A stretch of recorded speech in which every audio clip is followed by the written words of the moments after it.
Today I'm going to talk about a couple different dry suits that I own.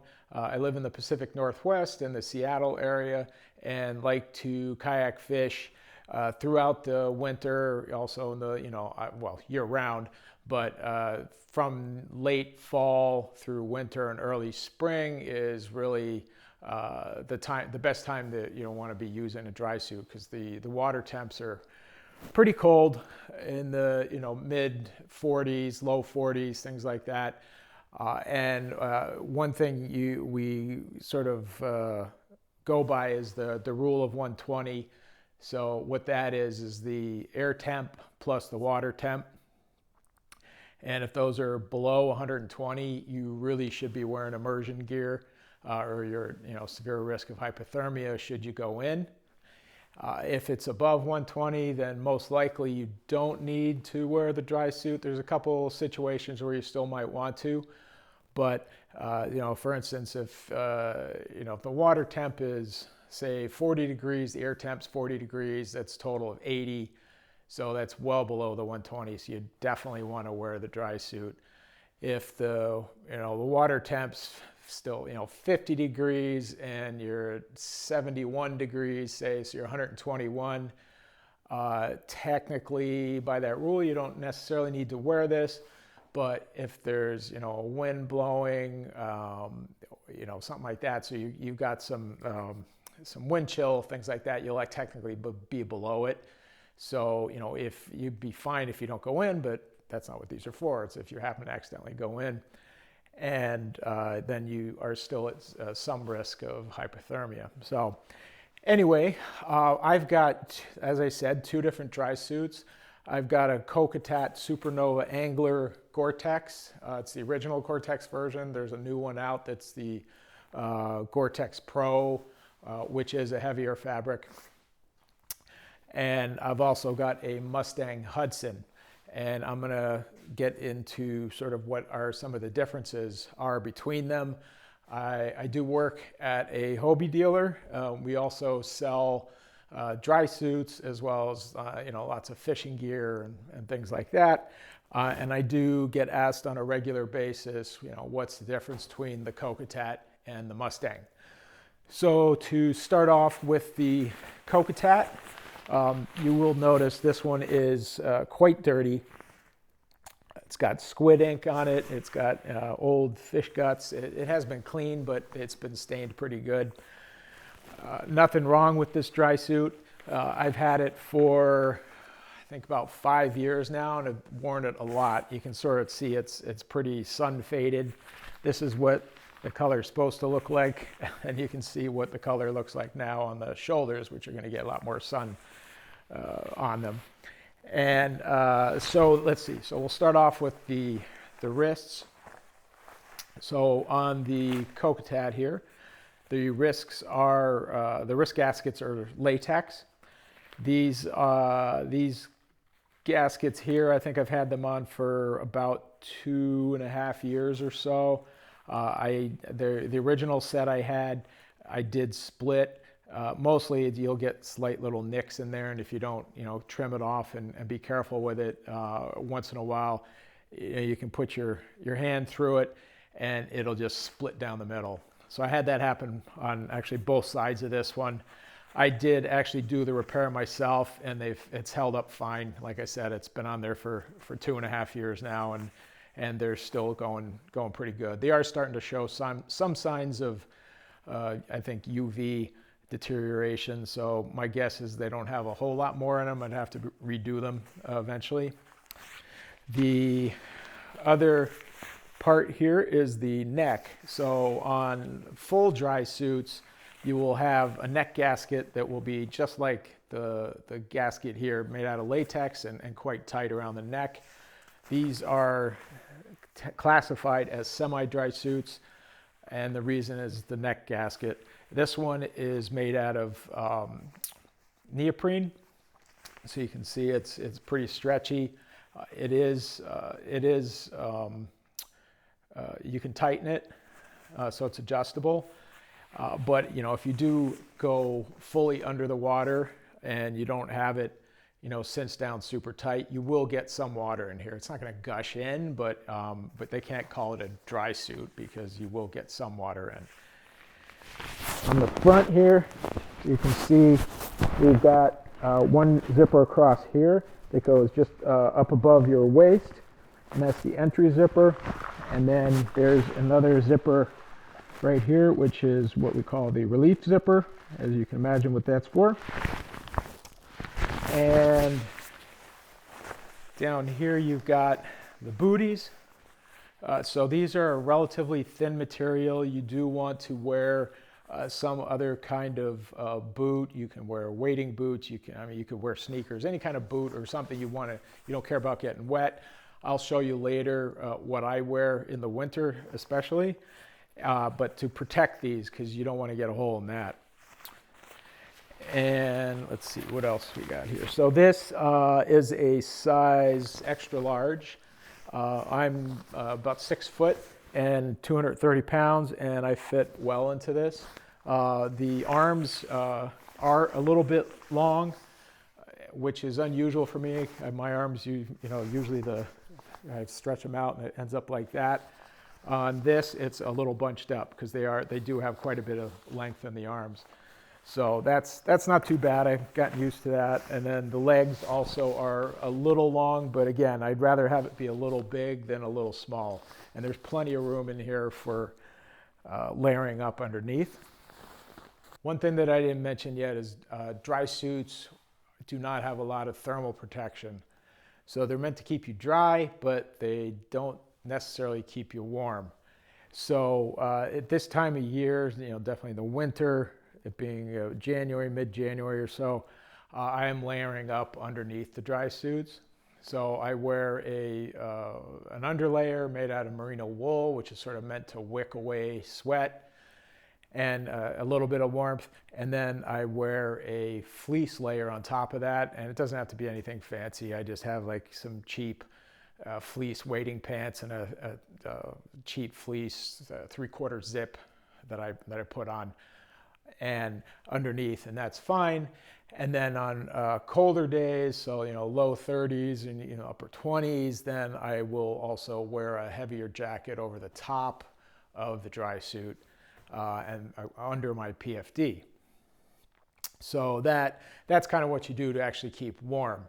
The one way you can sort of see this is, if you're wearing the dry suit, and especially like I will actually wear the dry suits in Puget Sound area where I'm at in the summer when I'm going out for salmon, because usually I'm there from daybreak till say noon or so. And early in the morning, that it can be pretty cool with the wind blowing or whatever, and obviously the water is cold. But I won't necessarily put as many layers on underneath. I might be wearing shorts and a t-shirt underneath this, but that won't keep me warm if I go in. But it's not cold enough that if I do that and then get out, I'm not gonna get too cold while I'm hopefully drying off quickly. So but one way you can tell with that is if you're sitting in here, and then I do get a little overheated if I'm pedaling around in the kayak, is I just keep a cup of water and I scoop up some of the water that's 48, 50 degrees, whatever, and just dump it in your lap or sort of on your stomach and your legs, and you immediately feel it and it cools you down. So yeah, that's one way you can definitely tell that these aren't great thermally. But okay, so on to the Mustang. So this is the Mustang Hudson, and get the zipper open here. So a couple things here with this one is they've taken kind of a different approach than the Kokatat. So on the wrist gaskets, they actually use neoprene. So this one is, I've only worn this suit a couple times so far, so I haven't actually trimmed the wrist gaskets yet. They are a little long and a little tight on me. But I want to get a couple wears in them to sort of stretch it out, to where it's going to be, and then I can trim it. You just want to trim a small amount at a time, because obviously if you trim too much, it's going to be a problem. So eventually I'll get around to that. It's no big deal right now. The other part here is the, so on their neck gasket, they actually do use latex, but it's not latex that, you know, it grips you around the neck like it's going to choke you like the real dry suits wear. This, I kind of call it, I don't know, for lack of a better term, poofy latex, because it's, you know, you put it on and it's not right up against your throat. You can adjust it at pulling this and cinch it down. I was told by Mustang that this specific neck gasket was designed for the military and the Coast Guard. Those guys spend a lot of time in these suits and do a lot of work and need to be able to vent the hot air inside easily, and then also sometimes have the neck gasket not be as tight. So they've designed it for that, and it does work really well. It's comfortable. It's way more comfortable. I did spend some time in a dry suit that, you know, had the tight neck gasket, and it always felt like it was choking me, and I really hated it. This one is perfectly fine. On the front here, you'll notice it's got only one zipper, but the zipper is much longer. It goes down to about your upper thigh area, and you know, if you need to take care of business, you just basically open it right about like that, and you're good to go. Wasn't sure I was going to like that, which is another reason I did try out one of these suits for about a month last year, and I also tried it out in slightly warmer weather than, I wanted to try it out in some warmer weather, not just super cold weather, to see how well it breathed compared to the Kokatat Goretex, and I didn't notice really any difference at all. So, because this one's not actually made out of Goretex, it's their own type of material. It is gas and oil resistant, but it is also very breathable. So, was very happy with that. A couple things, other things with the Mustang here is down in the knee area. It does come with some knee pads built into it. That is the one thing that I felt uncomfortable, or actually was uncomfortable for me in this suit. This actually I wear a large, so they are cut bigger. It's not basically the same size as the extra large on the Kokatat, because the midsection is a little, I guess, snugger, I'll say, but it's not, you know, I still got plenty of room in there for layering up. So it's not like I need to go to the next size up. It's just, it is cut a bit bigger, and the XL on the Mustang would be, you know, I'd be swimming in it. So at the knee here, there is an adjustable strap here that you can tighten or loosen it. And as I mentioned, there are knee pads that are in there. They come installed in it already. I felt it was pinching me at the knee, so they are removable, obviously. But they're meant to be removable, so I just pull them out and I just don't use them. The other thing that comes inside the suit is this, which is basically just some suspenders. And I believe the reason for those is, I mean, they clip in somewhere down here, and you put them obviously over your shoulders. I think it's so you can sort of unzip the top and pull the top down and still have everything stay up and not kind of fall around your ankles. I don't have any real use for that, so I've also taken that out just so I'm not constantly sitting on these buckles. It also has a couple pockets here, one in the sleeve, and then there's one over down here on the right leg. I don't use those. I don't really feel comfortable sticking anything in there. I mean, I guess you could stick your license or something in there, but I put that in my PFD, so I really don't need that. And I just don't want to put anything inside a pocket like that that would have a, you know, potentially poke a hole in the dry suit. I don't remember if I mentioned on the booties for the Kokatat, they, even in the XL, they come as, I believe the size is 10.5. I've got size 12 foot. So when I first bought this, I had Kokatat put the bigger booties on, and unfortunately you either get something like, I don't know, it's something like 10.5 or like a 16 or something crazy like that. So I got the bigger ones, and they're much too big for my feet, which are size 12. I mean, it's really thin, so it's not like, you know, they don't bunch up too much, and you can just sort of pull them towards the back of your feet. So it's okay. The Mustang, however, even in the large, did come with a booty that was, I think it's a 14, 12 or 14, something like that. But it was perfect size for my foot. So I don't have a lot of extra space, but it does work very well. And I did not have to get another booty put on. Both of these dry suits are great dry suits. Like I said, this one's, the Kokatat's done me well over the last 5 years or so. I did want to change it up, and with the bigger zipper and the different zipper thing, I actually do like that. I do find I'm still getting used to trying to get into the Mustang. It's a little harder to get into than the Kokatat, but then again, that could be just because I've been doing the other one for 5 years.